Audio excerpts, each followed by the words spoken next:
Welcome in, Hawks fans. Your boy Bryce Lewis back at it again for another Believe in Hawks episode. Hawks lose tonight to the San Antonio Spurs, 133-126 in a game where, from bad officiating to questionable last possessions, we saw posters, Wemby going crazy, making highlight plays. A lot of things happened in the game. And an overall entertainment of a basketball game, this was a fantastic basketball game tonight from that perspective. But for the Hawks' sake, it was a game that you definitely could have won again, and you just couldn't make the plays down the stretch, and you got into overtime, and Wemby just took over, and he just showed why he's the best player on the floor in most games that he's in and why he's a generational player. So we're going to break that all down on the Believe in Hawks episode today. Appreciate you guys tuning into the podcast. Obviously, guys, if you like the Believe in Hawks podcast, definitely subscribe to the channel, like the video. If you enjoyed this episode, audio listeners do the same thing. Leave a rating, leave a review, tell your friends about Believe in Hawks. Let them know about the pod for show. And also follow me on Twitter, Pricey_2K, to keep up with all my live in-game tweets about the game and other Hawks content. So, yeah. So, like I said, Hawks losing overtime 133-126 to San Antonio in a game where, like I said, there was a lot of stories in this game. One of the first stories was I mentioned, the Hawks being off since Saturday. You're playing your first game on Thursday. You had basically 4 whole days off. How are you going to come out in this game? Were you going to be sloppy because you ain't played in a minute? Hawks had 10 turnovers in that first quarter. That is definitely not good. If you're the Hawks, you don't want that many 10 turnovers in the first quarter.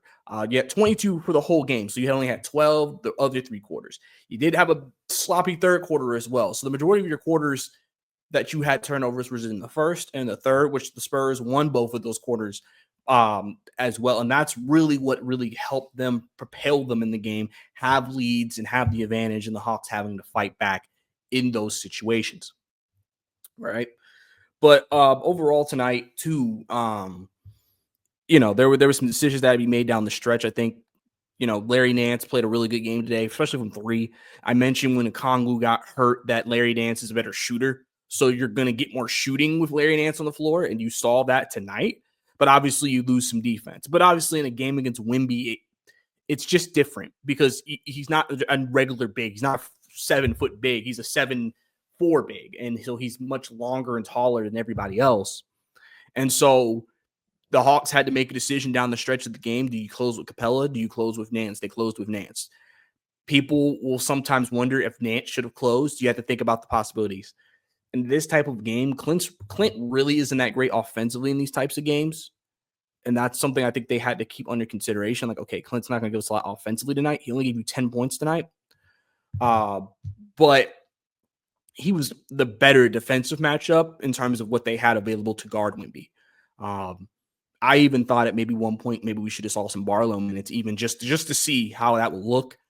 He's a guy who's like 7-footer basically. So just to see what that looked like. But obviously, Quint's not going to just do that to do that. So they went with Nance. And offensively, I think I said they just wanted his ability to stretch the floor and spacing is why I think they went ahead and closed with him instead of Clint. Some people, like I said, are going to maybe think maybe Clint should have been closed. But like I mentioned, with Wemby's shot blocking ability, which you saw his impact on just shots, because it makes everybody second guess shots. And you saw that multiple times, and that's what led to multiple Hawks turnovers, was the second guessing of shots because you knew Wemby was roaming around the paint.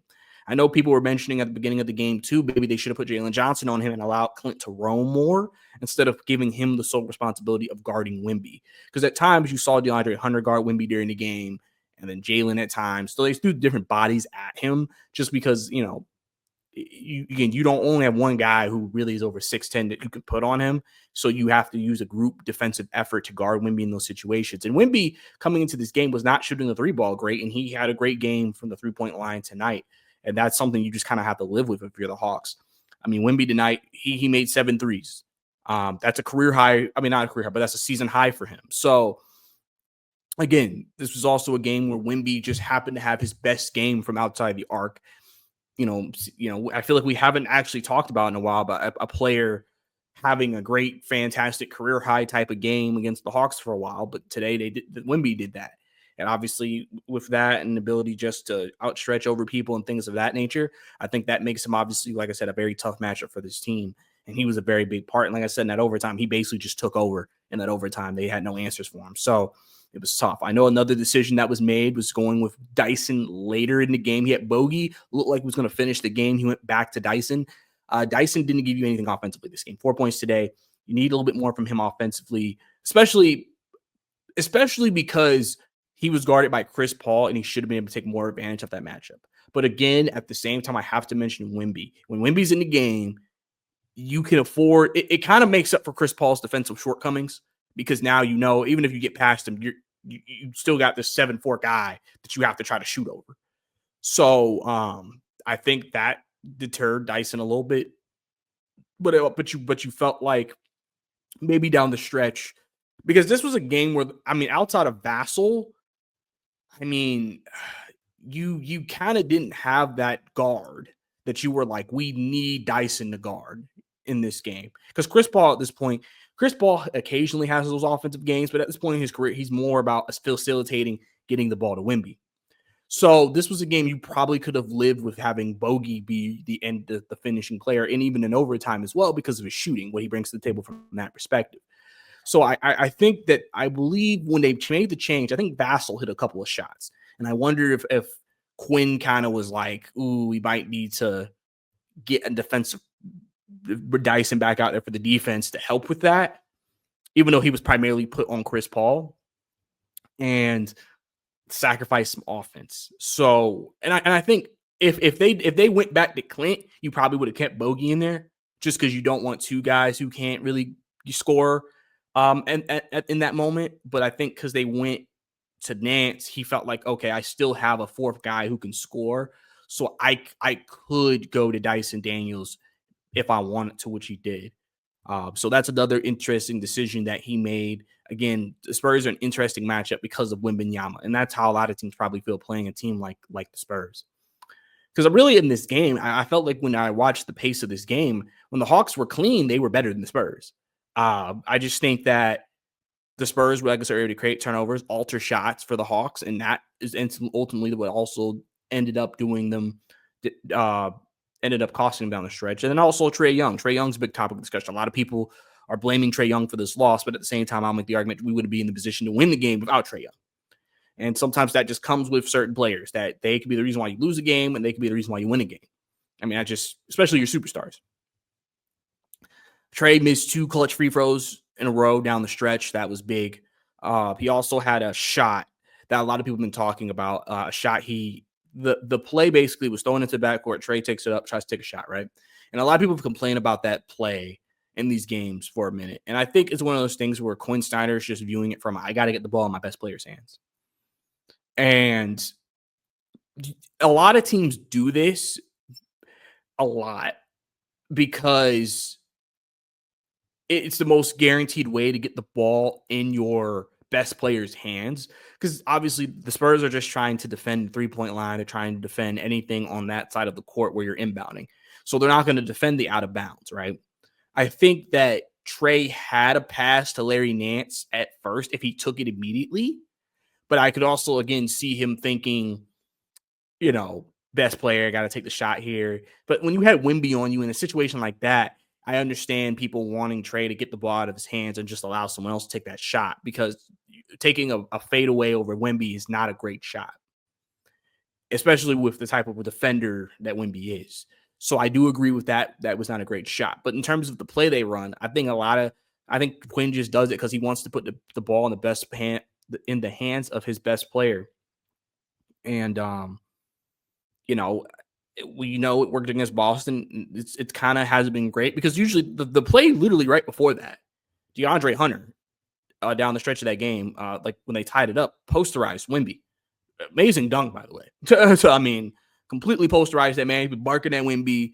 He was lucky they got double teched because they could have just gave Hunter a tech, but they got double teched, so no one got a free throw. Posterized Wemby. So obviously that was a highlight of the game as well. DeAndre Hunter has been a completely different person, which he continued his fantastic play tonight.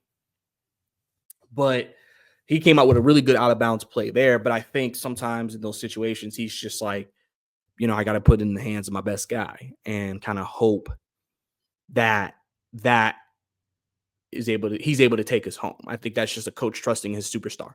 I think you saw the Spurs just said, all right, post up to Wemby. Like, I mean, obviously he was set up because he's a big, but I think you see that a lot with a lot of players. Like you see Harden, he'll just take it and just, he's going to take his step back Jay or something. You see it from a lot of guys, especially guards that are your stars in the league. But I understand completely wanting Trey to try to find a better shot there, or trying to find someone else who can create that or can take that shot in that moment. And so I think a lot of people are looking at that and thinking that Trey down the stretch may have cost the Hawks the game. And like I said, there definitely could have been some better possessions, but at the same time, you wouldn't have been in the game without Trey Young as well. And then obviously coming from that as well, backup point guard continues to be a glaring hole. As much as I love what Vic Krejci comes to the table, I think that he is better in a role where he is your 2 or 3, and you're using him in his playmaking from that spot than asking him to kind of be your backup point guard. I think that that's just, I mean, he can obviously attack and find guys and get good guys, good looks. So that he does that part of what I think Quinn wants the offense to be very well. But I believe the thing is that this is the second straight game, I feel like, where Vic Krejci is not giving you anything. He had 0 points tonight. And so basically the Hawks are essentially running an 8-man rotation offensively, where you're only going to get scoring from 8 different guys. Well, luckily you have 8 guys who all have double figures this season, but you kind of want more from your backup point guard. And that is a glaring hole the Hawks have right now. And so I'm curious to know how they're going to handle this situation. I'm curious to know how they're going to try and figure that out, because Krejci, like I said, it's just he took some shots tonight too. He actually took some shots. He just didn't make any of them, and that's been tough because again, you need something.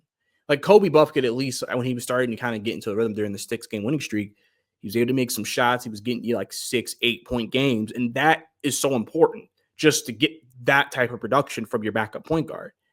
Big, you know what I'm saying? And with Krejci, you're not. So now it puts more pressure on guys like Bogey, Nance, Hunter, and the starters to score.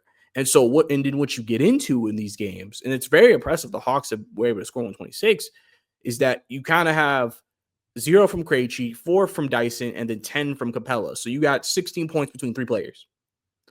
So a lot of your points had to come from your other 6 guys. Nance had a big game, Bogey, Jalen, Trey, and Hunter. So I'm sure that's something that they, as far as right now goes, they're just going to live with it. Again, people have mentioned Keaton Wallace. Should he get another opportunity? Would the Hawks be willing to give him another opportunity to play backup point guard and just kind of see what he can do? Because he was able to give you some offense, and he tried to play within the offense. He wasn't trying to be overly aggressive. I think he could facilitate the ball. Obviously, maybe not to the same playmaking ability of a Vic Krejci, maybe, but I feel like still he could bring for solid defense. A guy who will take the shot and can knock some shots down. So I think that's something that they have to look into, but also something to keep an eye on as we get into the end of December, going into January, and the trade season really starts to heat up. There's a lot of rumors going around right now about potential trades the Hawks could make. I'll get into that a little bit later about who they're saying basically they're trying to absolutely trade by the trade deadline, which I'll get into a little bit later in the show. But overall tonight, I mean, the Hawks had their opportunities to win this game. They just, didn't pull it out. So, you're back to 500 now. I mean, I think the team after them is like below 500. So Hawks are still like at the top of the play-in. But you have a very challenging homestand coming up against, and especially the first one against Memphis, who just destroyed the Golden State Warriors and just gave every single player on that team their worst game. But so Memphis right now is playing some really good basketball that they have to get ready for. The Hawks have to get ready for. So we'll have to see how that goes. To look a deeper look at the numbers tonight, Hawks shot 47% from the field, 42% from 3. Actually had a great 3-point shooting game tonight. Only lost 3-point battle by 3. Free throws were better tonight. They missed 2 big ones, obviously late in the game, but they shot 86% overall. Like I said, 22 turnovers were great. They had 32 assists tonight. You did do good there, but the Spurs also had 32 assists. Hawks, as much as Wemby was that dominant in the game, they won the rebounding battle. They had 12 offensive boards. They definitely did some good things from that perspective in the game tonight. One thing I want to see the Hawks do really down the stretch of these games is try to get Jalen Johnson more involved. I feel like Trey has became he's playing a little bit better offensively, I think, the last few games. And so I think he's kind of getting to the all right, like start, finding trying to get shots up. My team needs me, right? And so I think they've kind of sometimes at times outside of that 1-3 Jalen made down the stretch, he really never got the ball a lot to create. I mean, he had that one drive to the rim where he got blocked by Wimby. But maybe get him more involved. Maybe try to do some more two-man game with Jalen and Trey. I think that's something that could be really helpful down the stretch of games because those are your two best players and kind of play off both of them. They both can play make, so they can maybe, if someone gets open, can find the open guy and create off of that. Just because I think that could help in these situations. But yeah, so I mean, Jalen finished with 22 points tonight, 9 rebounds, 3 assists in the game. He had 3 blocks in this game, 2 steals, so very active on the defensive end tonight for Jalen. But I think Jalen, because if you look at the numbers, 8 of 14 from the field, 3 and 5 of 6 from the field line. He had a good game when he was trying to shoot. I feel like that is something that they could explore more. It's just getting him more involved in actions and different things like that down the stretch of games with Trey. And like I said, Trey Young, 23 and 16 tonight, kind of what he's been giving you throughout, this season. Like I said, we can talk about, like I just talked about earlier, his shot selection, some of the shots he was taking. And like I said, people are going to have their opinions about Trey tonight. He cost them the game or whatever. At the end of the day, you live and die with your star. So, I mean, that's just how it is. I mean, it's just, obviously, yes, of course, I would want Trey to make better decisions. And there's nothing wrong with that. I just think that, we know how Trey can be. And especially in this game. I mean, if he had those 2 free throws, we may have not even been in this position. And we would have won the game by 2. So, or the Spurs would have been the team trying to tie the game in the last possession instead of us trying to win the game and get it out of and not go to overtime in our last possession. So, obviously that's something that, is big because, obviously too with Trey, that was the only 2 free throws he missed all night. He was 6 of 6 going into those 2 free throws. So you're thinking he's going to make at least one of these and he didn't. So that was obviously, like I said, tough for the Hawks there. Like I said, Dyson only gave you 4 points tonight. He had his worst game as a Hawk, I'd say. He by far had the worst plus minus. He was minus 34. So when Dyson was on the floor, they were getting killed by the Spurs. So definitely something to keep an eye on. Because this was definitely a game where you really could have finished with Bogey. And Bogey played 31 minutes tonight. So he played more minutes than I think he has all year for the Hawks. So, this was definitely a game where, between your 2 shooting guards in general, you only got 14 points. So you would like that to be a little bit higher if you're the Hawks, of course. Rishi tonight continues to struggles offensively, 4-13 from the field, 1-4 from 3. Like I said, the biggest thing when I watch Rishi is just he just has to figure out how to. I feel like he plays out of control sometimes, which is common for young players. They play out of control, and they have to learn how to slow down, and when they're taking shots, not rush them. But I also think too that it's like he has you see the skills. It's just now applying that against NBA level defenders and using those skills to your advantage to create good looks for yourself. Like I said, he really gets a lot of his points off cuts, being under the rim, putbacks, things of that nature. But there are going to be times where you need Zach to just be able to, can you take a guy and drive to the rim? Whether DeAndre Hunter, all he really is doing is just driving to the rim and just putting his head down and creating off of that. He has a bit of a mid-range game. So I think that could be something that's next in Zachary's development. Is just developing. Okay, when you attack the rim, what is your move? Is it laying up? Are you going to go balls to the wall? I'm trying to dunk. Is it if they cut me off, maybe I could do a quick turnaround J? I mean, that's something I think that it would be the next part of his development and evolution in his offensive game, just to give himself different counters. If the defense take this away, what is your counter to that? I think that's something advanced offensive players get. They learn counters to different things. So that way, if you take this away, I can do this. Like Trey basically can say, all right, if you play off, I can float. If you press up, I can go past. If you go under, I'll shoot. If you go over, I'll drive. And then I maybe can create for someone else or again, take a floater. So it's like a counter for everything. And I think Richeche really doesn't have that part of his game where he has any counters. It's pretty much very straightforward. He's taking the open shot. He's going to try to go for a layup. It sometimes is not under the most control. And that leads to what it is for him. But obviously, you hope to continue to see his offensive game continue to improve as the season goes on.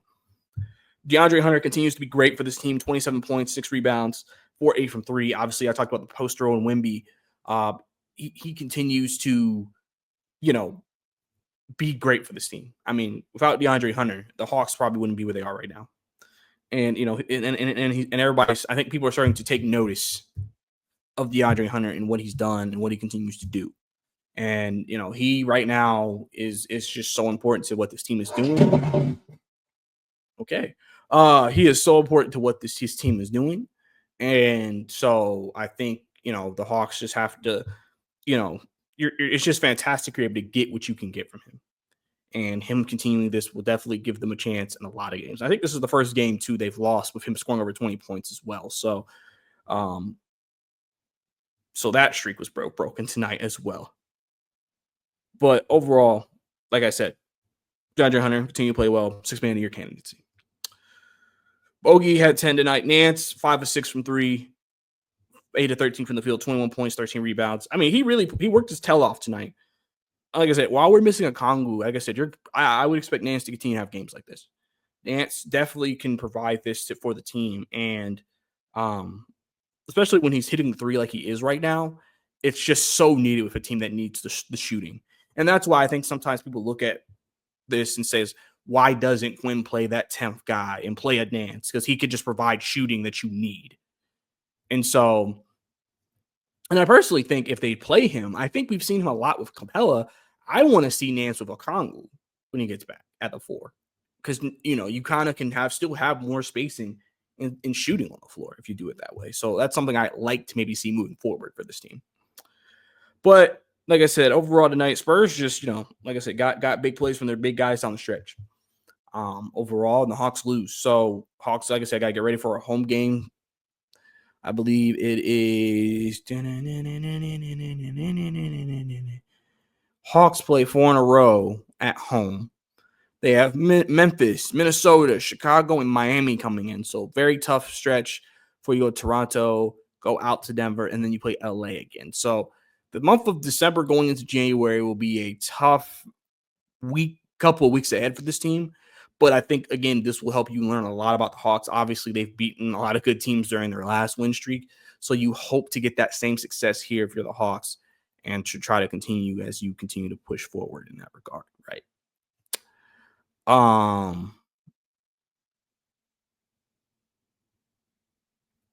So, but before I go, I want to make a comment. Jake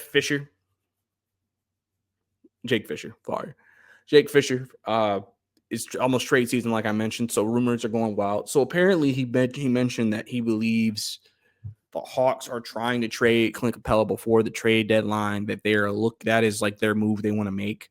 They would like to move him. Obviously, Capella's contract is ending, so it would, as a team who knows you're an expiring deal, you may want to see if you can get something back for him. A couple of teams that he mentioned that could be available: Lakers, Clippers, Bucks, and Pelicans. So I don't think, I feel like honestly it would be kind of weird to make a trade with the Pelicans now when they could have made this trade before, but I don't know. Maybe things change. Bucks, I guess the question would be, what do you want from the Bucks in that trade? Because I think the players that we would want, they're not going to give up. Clippers, maybe there's the players on that team that you could maybe be like, all right. Because I think the biggest thing is if the Hawks trade Capella, what are you getting back from? Because a lot of people are worried about if you trade Clint, Okongwu will be your starter. Nance is your backup center, but now you have absolutely no size. None at all.